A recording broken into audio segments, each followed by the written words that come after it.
Hey everyone, and welcome back to another Warcraft video. So, a while ago, one of my favorite YouTubers, Marquez, made a bunch of videos addressing the various tech companies, and they're actually pretty great. They were pretty constructive, and they were interesting. So today, I actually think it's a great idea to do that for Blizzard Entertainment. We're going to focus on what they can do, what would, for the most part, be solid improvements to this game without tearing the whole thing down and rebuilding it, i.e. stuff that's actually implementable for the most part. Sounds good. Kind of a low-hanging fruit, the stuff that can be done. Suggestions so, let's for the kick it off with something a little bit more fun. Tintable armor rewards. Okay, so visual progression is super important. And it's not because of oh, look at me, look how pretty I am. It's not because of that at all. Yeah. It's because having something that looks cool that was also challenging to acquire is extremely motivating. Just look at the gear of Vanilla and TBC and how that's remembered, or more recently, look at the Legion Mage Tower and those tints and how cool they are. Well, for the current game, I think it's really quite bad at providing long-term engaging visual rewards. You have things like the Heritage Armor questlines come in for,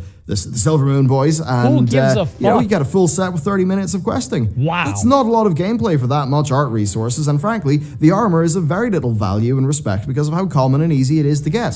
What I would do is I would advocate for an armor and tint system. You would start off by having one set of armor for each armor type. This set would be designed to allow for tinting, just like Legion's artifact weapons. Now, these tints would be unlocked by doing a wide variety of game content. Again, just look at how the Legion tints, but we're done, but just more numerous. They have that with raid difficulties. These sets, the more, the merrier. Perhaps you could have a core set, and then have variants of that core set that would cater to different preferences, like shoulder size, helm design, just the shape of lines, I like the shoulder like that. size. And the strength is that by having these be a natural base set that is designed for tinting, it would allow for mixing and matching with other armor sets, and that would make for a wonderful complement to the game's existing transmogrification system.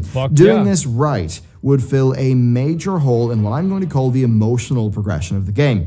You know, what you feel. People don't feel that much about item level anymore, and I think for decent reason. Nobody cares, and people generally want to, work towards a specific goal, something like a Mage Tower skin. That feels great, and I think a system like this could be part of the solution to really the lack of that feeling that the game seems to have. Next up, PvP currency. So, look, it is clear to me that too many of these is a problem. There it is. But I think we can easily find a happy middle ground between where we were and where we are now. So here's the simple version that slots into the game as we find it right now. And we're just going to call it Titan Forging V2. In this system, you could still have an item Titan Forge, but that Titan Forge would be capped at +10 over the base item level. Now, if a bit of gear does not Titan Forge, then don't worry. You can manually Titan Forge it by going through the Titan Forge and using a currency. This currency would be paced quite slowly, but no matter what, you would always be capped to +10 item levels over an item's base. And that means that getting a Titan Forge drop would essentially just be getting a free 1 out of 2 or 2 out of 2 upgrade. Overall, this would be a little bit more slower paced, it would have a bit more player control, and I suspect it would be a lot more palatable to the Blizzard Entertainment that we find ourselves with today. Capping things to +10 also has a number of great side effects. It means that, say, base heroic loot is always going to be better than Titan Forge normal loot. But it means that people who are running normals can regularly get item level upgrades by re-clearing content in a way that does not have their normal mode Titan Forge loot compete with the item levels of base heroic loot. This preserves the value of item levels and the attachment of those item levels to content and to difficulty, and it does not further increase item level bloat for the next raid tier. It makes power exclusive. If you're really good at the game, you've got better gear. Boom, there it is. You do a harder boss, you get a better sword. You do an easy boss, you get a shitty sword. Imagine fucking that up. I mean, really, let's just take a step back. Imagine fucking that up. Kill harder bosses, you get better loot. How do you mess this up? It's so simple. Larger amounts of Titan Forging can, or how Ian expressed in his recent Q&A when he outlined his position against upgrades broadly. Now that's a solid middle ground. Alternatively, you could bring back a gear vendor like patch 5.2. Might not be a bad idea actually, but I think a bit of an issue is that just Blizzard's gearing system doesn't work with that right now. When you can be given a free item level 400 from a Warfront, it kind of does undermine traditional reward schemes like currency. So maybe that weird Titan Forging Plus is like the best we could do right now, though eventually I would like to move to a more traditional system as the bread and butter. Next up, economy first professions. So right now professions are very economically inefficient. They are designed so that kind of an individual player can, always be sort of doing something with their profession. They're kind of very small scale, and they often require a lot of bind on pickup resources. This, I think, has resulted in a system that does not exploit basically the labor done in the game, and that results in players having a high price for goods and services. For example, title cores. Everything that requires them is more expensive than it needs to be because those players who are interested in producing goods as their main form of gameplay can't, because the title cores are bind on pickup. Now, if you think about this economically, well, all of those dungeons... Well, they had this problem in Burning Crusade with Primal Nethers, and then they made them BOE. They had this problem with Frozen Cores in Wrath of the Lich King, and they made them BOE. This isn't like Blizzard hasn't had this same problem before. It's like imagine having a problem, fixing the problem, creating the same problem again, fixing the problem, then waiting 10 years and being like, oh, maybe it's going to work this time. Runs, they are labor that we are actually getting very little value from most people. So really following from that example, I would advocate for economy first profession designs, at least insofar as the commodity goods are concerned. I think this would allow for just those of the auction house to get a lot more out of it, but more importantly, it would mean that players who, as an example, do a dungeon, well, they would actually then have a sellable resource with a bind on equipped title core. And this could really help people pay the bills. And I think this would be a lot better than the current situation where really a lot of resources in the WoW economy kind of go unused. Now, Blizzard have talked about how they don't really design the economy. They kind of design the professions in a very traditional game design-y sort of manner. But the thing is, with World of Warcraft, it's actually a very vibrant economy with millions of participants. You can't design it with only one in mind. I think they need to think about that. Oh, and also a revamped auction house. I know you guys are working on it. The sooner the better. Next up, actual world events. Why do we still have no good world events in, current year? I mean, let's just start with the Destiny 2 public events. Before you click off, trust me, they're actually quite smartly done. So they last a few minutes. They typically are about enemies pressuring an objective, and that forces you to play pretty aggressively. However, if you're totally smashing through them, then each Destiny 2 public event has a triggerable heroic mode that is a harder difficulty with greater rewards. Now, look, take that. Make that work for WoW mechanically, and just put it in the zones. And there you go. The world is a hell of a lot better. The more of these, the merrier, especially if... We fucking had this with the Legion invasions.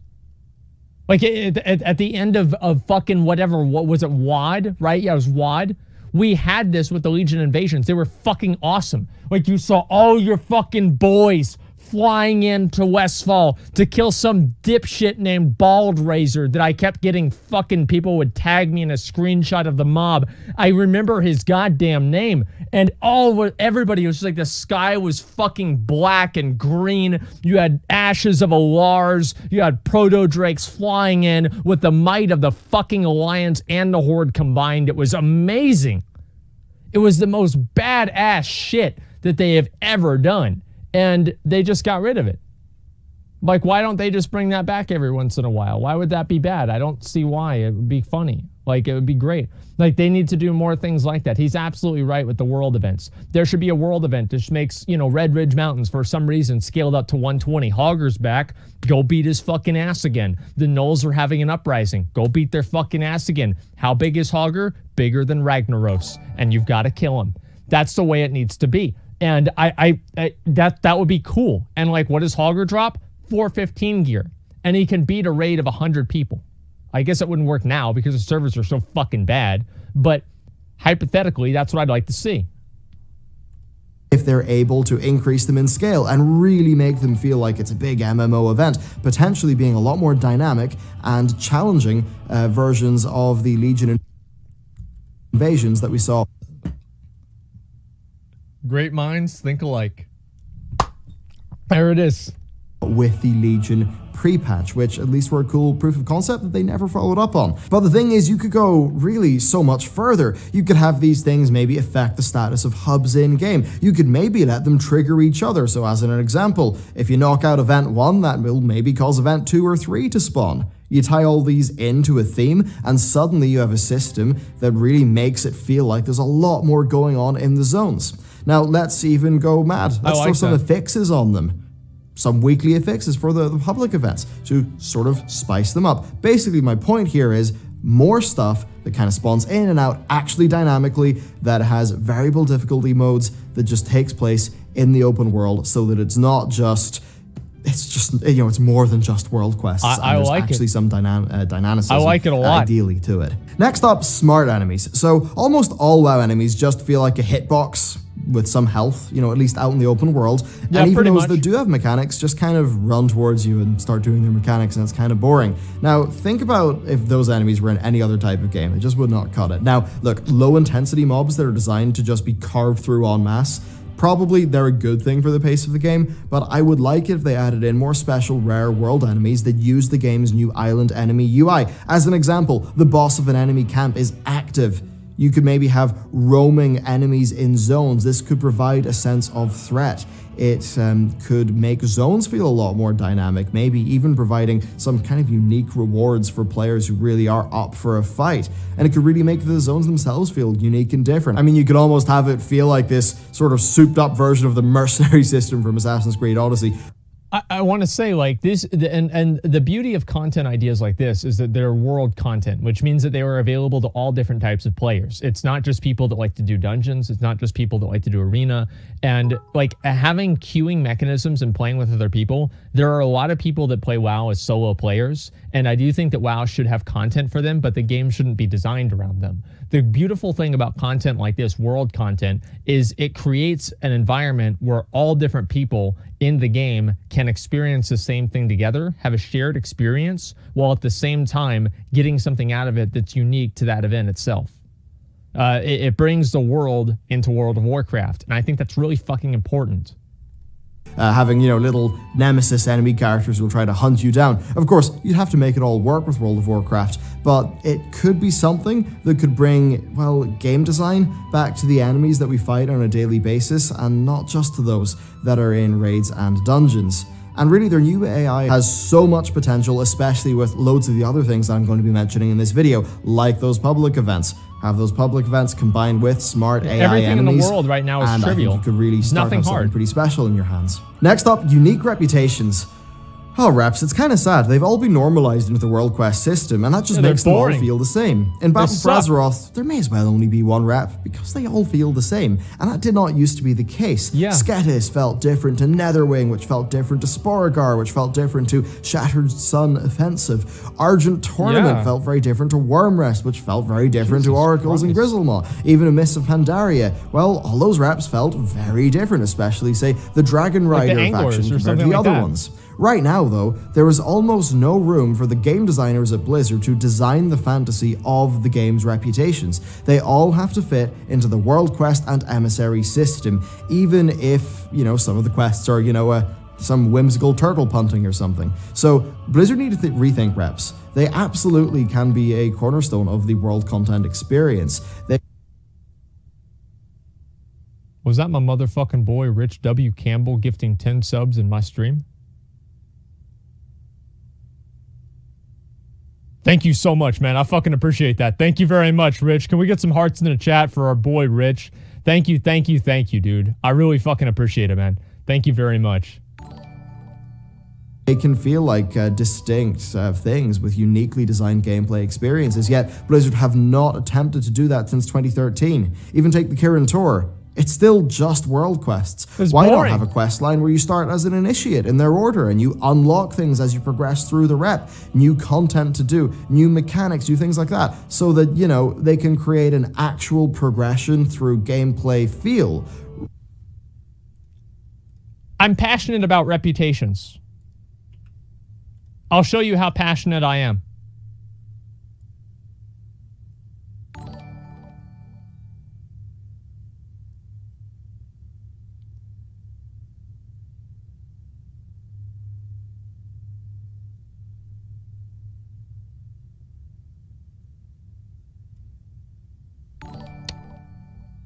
Somebody killed some goblins whenever I was in a group with him. I've got to go max this out again. Maybe I should do that after this. I'll get this back up to Exalted. I'm very passionate. I have Exalted basically every single reputation in the game. The reps in Burning Crusade were the best reps that Blizzard has ever made. Classic WoW had really good reps too. I would say Burning Crusade's reputations were an improvement. Everything beyond Burning Crusade was absolute garbage. The Oracles was good. Sons of Hodir was good. Cowlak was good. Argent Crusade was good. The rest of them were boring.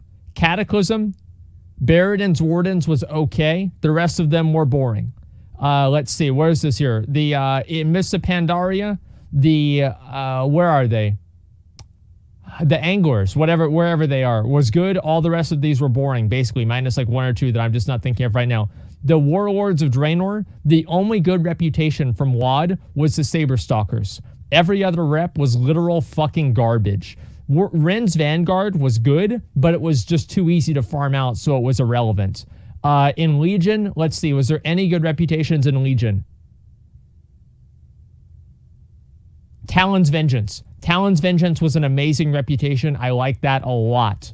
Okay? Yes. No? Hey. Talon's Vengeance was actually fucking awesome. Suramar, I didn't really care a lot about it, but yeah, maybe Suramar. In BFA, every single reputation is just basically a glorified world quest tracker. How many world quests have I done for the Tortolan Seekers? How many world quests have I done for the Proudmoore Admiralty? It's the same for every single one. It's true, but there it is. Rather than just watching a bar. I think that would be really important. Yeah. Next up, differentiating mounts. And this is one of the more out there things in this video because mounts are just boring now. There's so many of them.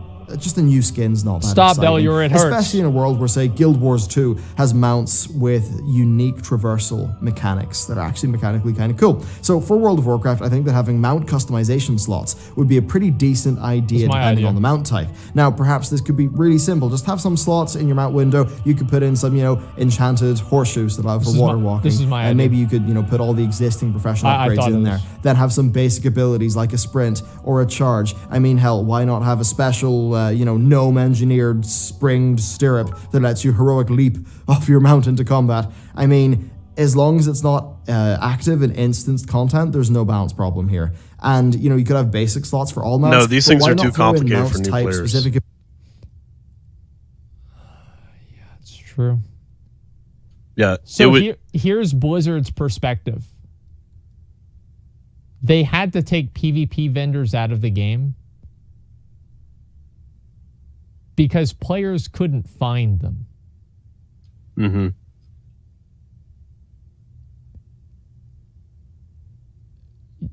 You didn't. How do you know where they are?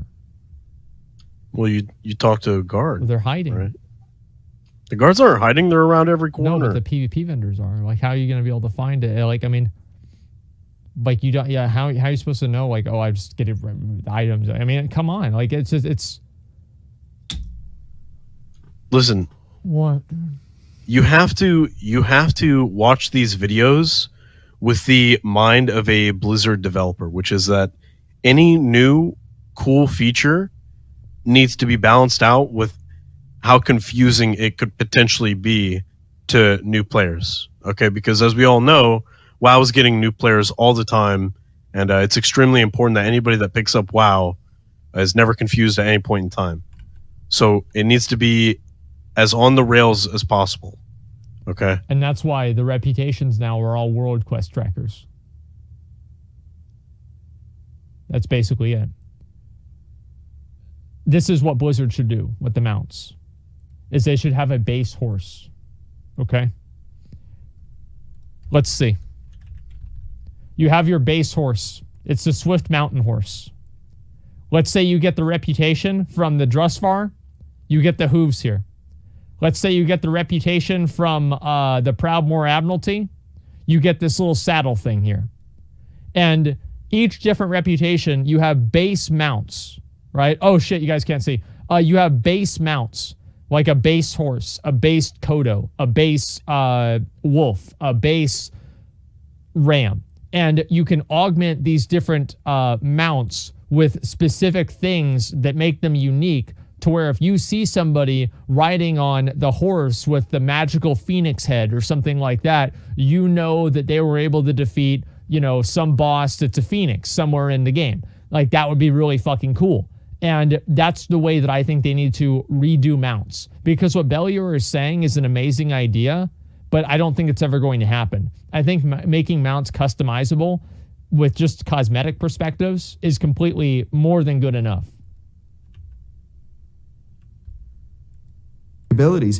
Give dragons a breath. Let it do AoE damage. Is that perfectly balanced? No, it's not, but it's just messing around in the world. If all mounts being perfectly balanced means that none of them are interesting, there's basically zero advantages across the board, then that's boring, and I want unbalanced mounts that feel different. Let horses have a back kick stun. Give boars a charge. Why not give hippos a bite? Why not have the elementals actually do something elemental? I mean, that is all a little bit wacky and far out there from where we are right now, but I think that the potential of having mounts be fun again is worth it. And I mean, Blizzard, like, legit, if you guys want to make more WoW token money, make your mounts more interesting. People will do that conversion. And really, I think this would be fun because it would also allow for more varied rewards. And importantly, it could let you better realize the fantasy of riding a dragon, or, you know, having a champion horse that's really speedy, or being a big savage running around in a coked up hippo. All those things could be done with mounts, but right now mounts are just purely a visual thing. I actually do think some mechanics that are a little bit crazy, some of them even a little bit OP in some scenarios, are fine and fun as long as they're contained to the open world, and just let the world of Warcraft be that big MMO playground. Why not? That's true. Like, what if you had like the robot mounts, right? What are they called? Lightforged, right? Lightforged Warframe. What if you could have the Lightforged Warframe use this cannon here to blow up critters or mobs that are, you know, 30 levels lower than you? So you're just running around in this, blowing up critters as soon as you right click on them. And it's the same with the Gmod, right? Was it GM? Yeah, this thing right here. It's pretty much the exact same thing. Let it electrocute things. That'd be fucking awesome. Like, all these different little things make the game unique and fun and different and exciting. And right now, it's like you look at this boar. What is it? McConnell, say it. It's boring. True, dude. True. I mean, this is so sad. Like, I'm sorry to say, but like, we've got all these mounts and nobody gives a fuck about any of them. The only mounts that are unique or special now are gladiator mounts. Like, if well, that's not true. Well, what else is special besides the gladiator mount? I think it's the Sky Golem lets you do herbalism faster. Oh, you're talking about the unique abilities. Well, yeah, you have the Sky Golem that can use herbalism faster. You have the water walking mounts, and what else is there? I'm pretty sure there's more than that too. Yeah, the Strider. Let's see. Is there anything else? Oh, the Long Boy, and then the Tundra Mammoth, and everybody has the Tundra Mammoth. Everybody wants to have the Long Boy. Everybody wants a Long Boy. Not everybody can afford it, but even now, if you see a Long Boy, people will crowd around you, and it'll be similar to like being a super, super cool person. Look and see that guy. He just got on his Long Boy right there because he wants people to know that he has more money than they do, or at least not anymore because he bought a Long Boy. But, you know, it's the same thing. Long Boys matter. And next, difficult single-player content. Yeah, the lack of this is really showing, and it's mostly because players had over a year of the Mage Tower, being used to that. And I think it really is worth Blizzard considering this as a core gameplay pillar of World of Warcraft. Now, a BFA launch version of this could look something like this. So, you have, say, fights, right? But they're... sorry, I keep pausing this video. I'm pretty passionate about this. Here's what they should have done at the end of Antorus. They should have had Sargeras, after Mythic Argus died, send down a bolt of red lightning to the Mage Tower and empower it with the primal Titan energies that made all bosses in the Mage Tower twice as powerful, have twice as much health, and do twice as much damage. And made them give another like Fel or like, you know, Sargeras infused ability, or not ability, sorry, weapon skin for your Mage Tower weapon. So it's like Mage Tower 2 and it's fully scaled up. That would be fucking amazing. That's all they needed to do. If they brought back the Mage Tower with all of the same different bosses, I wouldn't complain. I'd be completely happy with it. Fights with champions of the enemy faction. You get X attempts per week, but it's all framed as being an SI7 mission to take out important members of the Horde. Now, this would have added new game, a new gameplay-focused dimension to the war campaign, and it would have provided content for times just like the pre-Desire with the legendary daggers in a bit of a lull. Next up, treasures and rares. Rares first. I think they should add another tier of rare that actually is a lot more rare and allow for a lot more rare room at all. How about that? Their design. And there's things like, say, players triggering them, through stuff in the world. Blizzard have experimented with that even in BFA, and I think it would be great to see more of that stuff. I agree. And then design-wise, I think broadly with rares, I'd like to see them be designed as kind of like 45 to 60-second encounters that have properly challenging mechanics that would have to be executed well, or else you die. Almost like miniature Brawlers Guild. Yeah, when did they bring back the Brawlers Guild? Bosses, but actually that was in the awesome. world. Then as for the treasures, just go back to the WoD model baseline and, we'll see what happens after that. Next up, go back creative to the vanilla asides. model. I think we need more things like Chromie, like the Withered scenario of the treasure room from patch 5.2. Fun, creative asides that are just something different, something new. Take Warfronts. To be real with you, I'd rather Warfronts were solo, or maybe 5 players. And they would give you maybe a pseudo Warcraft 3 experience where you had a lot more control. I'd much rather a Warfront that was a small, fun little side activity designed for gameplay first, rather than just another weekly loot delivery system with player engagement in mind that sacrifices all gameplay and fantasy to fit the broadest possible audience. A move that, often just leaves it having no audience that it appeals to.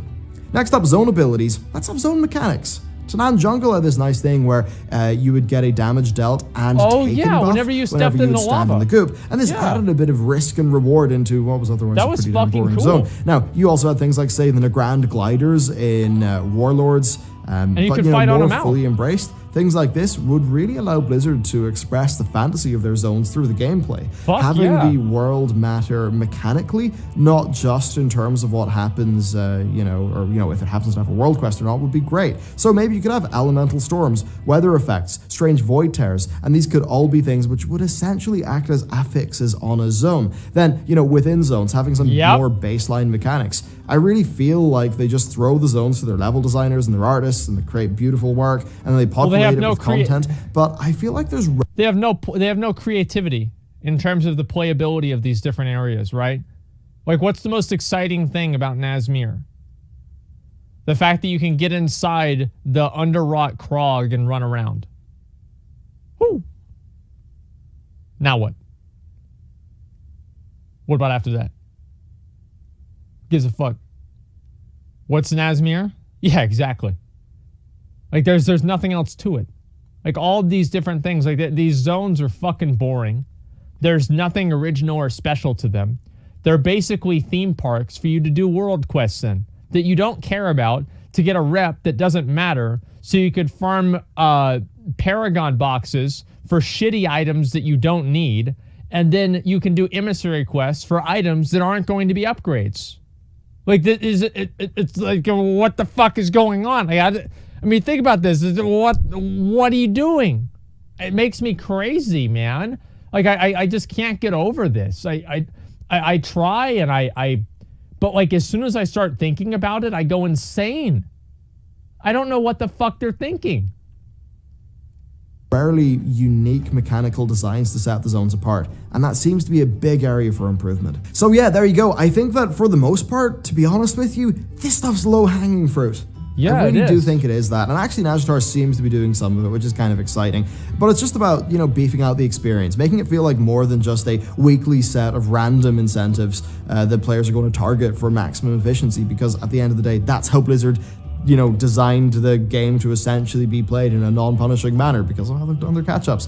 I think these things just could bring some more of the life, just some uniqueness, some texture to the world, because right now I think my biggest overriding criticism with World of Warcraft is just the game systems It's boring. feel very overt and non-RPG, and I think things like the game's boring. you know, the zones that you go into Like, mattering mechanically. there it you know, is. just a game where, say, even with a reputation, where there's a lot more room for a designer to, much like how a designer might get really passionate about, say, the Chromie scenario or the Withered scenario. Fuck yeah. A designer at Blizzard The could get Withered really scenario passionate was about amazing. the structure of a reputation and its quests and its progression and its storyline, and actually be able to create that fantasy in game. And right now they just don't have the ability to do that, because everything's been put into this big live service-esque feeling, or in the modern sense of the word, sort of they have like an pre-planned overlying system, and everything content has to fit delivery into thing that I think to a lot of the people who play WoW, because it's an RPG,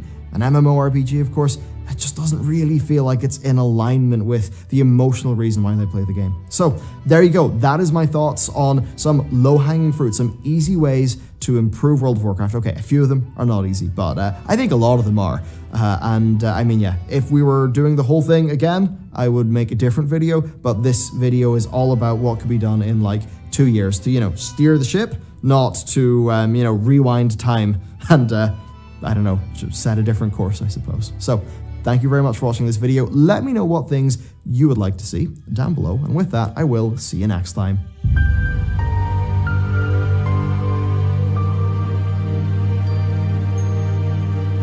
I really like those ideas.